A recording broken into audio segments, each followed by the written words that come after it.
Hey guys, welcome again to Storyteller Manila. My name is Gutch, and because it's National Heroes Day, let's talk about what really makes a hero. So today, we'll be reading My Father, the Soldier, a book from the series of the modern heroes for the Filipino youth. Written by Jake Advincula, edited by Nina Macaraig Gamboa, and illustrated by Aurora Morealis and Gutierrez. Published by Bookmark. My name is Pepito. I was named after my father, Pepe. I'm a teenager studying in Tokyo, Japan.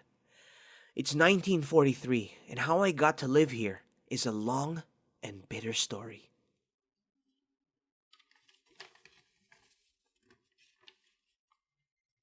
Many months ago, my father had been promoted to a high position in the Philippine Commonwealth government.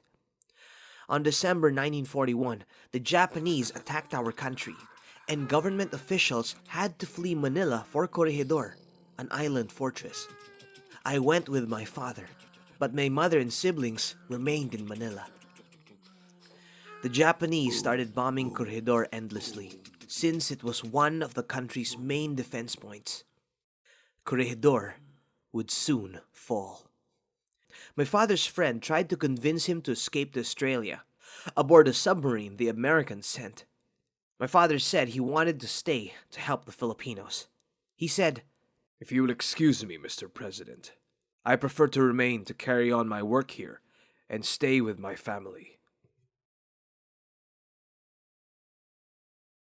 I tried to understand why my father chose to stay. He was not a soldier. He was not a person who would look for a fight. In fact, he was a quiet, frail man, always lost in thought.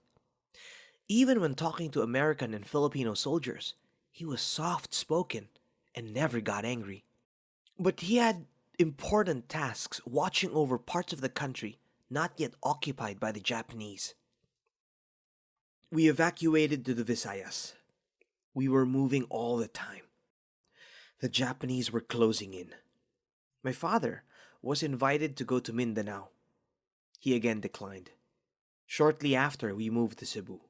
But the Japanese were soon surrounding Cebu. We had to evacuate again. On April 11, 1942, we were on a road to catch a ferry for Negros when uniformed people stopped us. I was very scared. I learned these were Japanese soldiers who captured my father because he was a criminal, an enemy of Japan. The soldiers made us ride on a truck along with captive Filipino soldiers. After a long ride, we were allowed to rest. My father was thirsty, so I picked a coconut for him to drink from. A Japanese soldier slapped me in the face for this. I tried to fight back, but a kind soldier interceded. His name was Watanabe. We arrived at a school that had been made into a detention camp. We were taken to a room packed with people. One of the prisoners offered the single cot of the room to my father, but he declined. We slept on the bare floor. Soldiers returned and took my father to a nearby house. I heard them shouting at him and slapping him.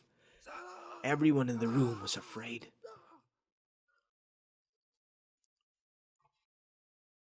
The next day, soldiers moved us again.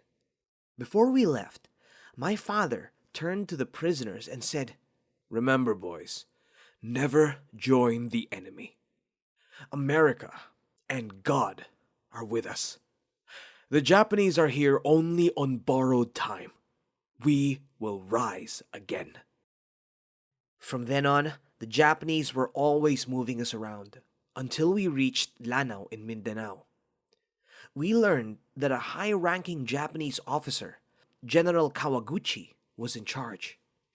One day, a soldier escorted my father away.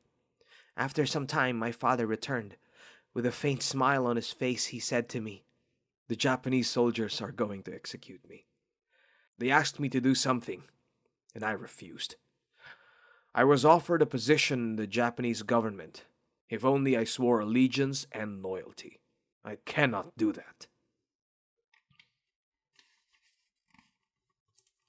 I began to cry.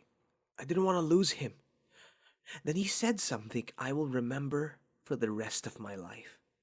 I suddenly understood why he'd chosen to stay and why everyone, even the Japanese officers, respected him. He said, Do not cry, Pepito. Show these people that you are brave. It is a rare opportunity for me to die for our country. Not everyone is given that chance. But why, Tatang? Why you? I wailed.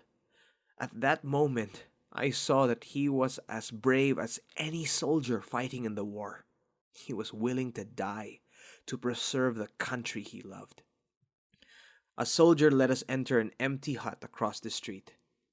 We knelt and prayed for God's forgiveness together. Then it was time for my father to go.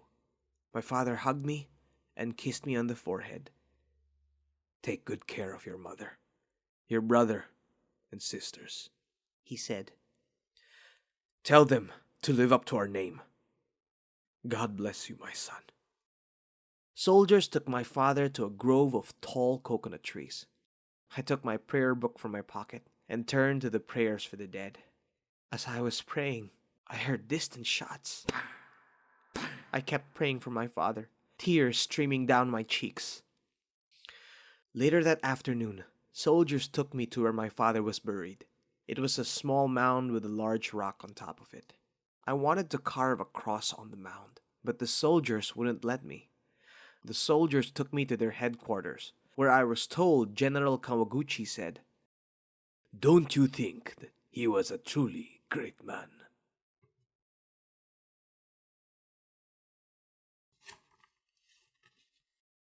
At first, General Kawaguchi said I was free to go. But when I wanted to return to Manila, I was sent to study in Japan. Even as I study here in Tokyo, I miss my father terribly. But then, I feel proud when I remember how brave he was in the face of death. My name is Pepito.